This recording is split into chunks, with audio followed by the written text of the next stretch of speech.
কাশ্মীৰৰ পেহেলগামত সন্ত্ৰাসবাদীৰ নিষ্ঠুৰ আক্ৰমণত প্ৰাণ হেৰুওৱা নিৰীহ পৰ্যটকসকলৰ প্ৰতি ৰাজহুৱা শ্ৰদ্ধাঞ্জলি। ডিগবৈ চাৰিআলি বজাৰ ব্যৱসায়ী সন্থাৰ সভাপতি তৰুণ হাজৰিকাৰ নেতৃত্বত শ্ৰদ্ধাঞ্জলি অনুষ্ঠান সম্পন্ন। ডিগবৈৰ পৰা বিনন্দকৰ ৰিপৰ্টাৰ লাইভ অসম।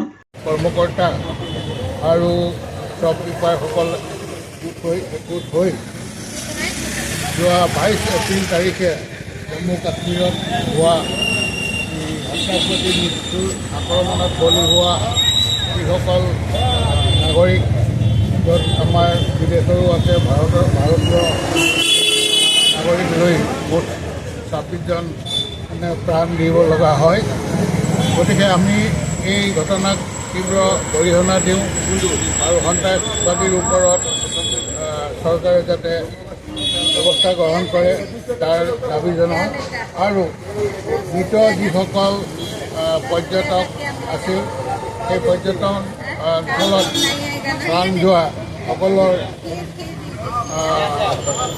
সকলৰ প্ৰতি আমি গভীৰ সমবেদনা জ্ঞাপন কৰিছোঁ, যাতে তেখেতলোকৰ আত্মাৰ সদ্গতি হয়, তাৰে আমি ঈশ্বৰৰ ওচৰত প্ৰাৰ্থনা জনাইছোঁ। লগতে যিসকল আহত হৈছে, সেই আহত হৈ হস্পিটেলত যিসকল আছে তেখেতসকলৰ যাতে আশু আৰোগ্য কামনা কৰি আমি ঈশ্বৰৰ ওচৰত প্ৰাৰ্থনা জ্বলাই আজি আমি এগছি চাকি জ্বলাইছোঁ। আৰু লগতে আমি আমাৰ সকলো দোকানত দোকানীসকলে যাতে এটি মমবাতি জ্বলাই এই শ্ৰদ্ধাঞ্জলি অনুষ্ঠানত সহযোগ কৰে, তাৰ প্ৰতি আমি তেখেতলোকক গুহাৰি জনাইছোঁ আৰু সকলোৱে এই কৰ্তব্য মানি ল'ব আৰু কৰিব। গতিকে আমি সন্ত্ৰাসবাদীৰ যি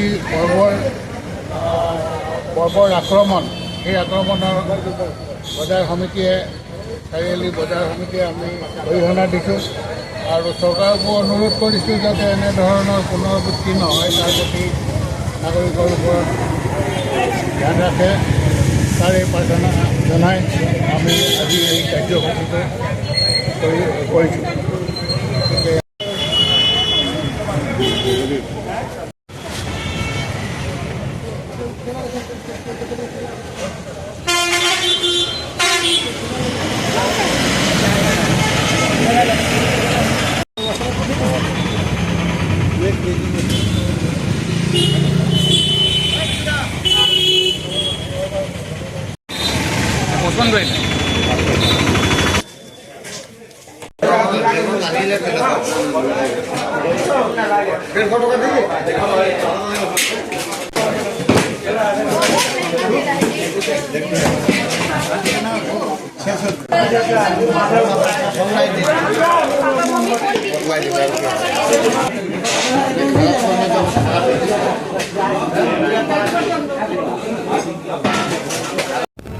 ৰিপৰ্টাৰ লাইভ অসম।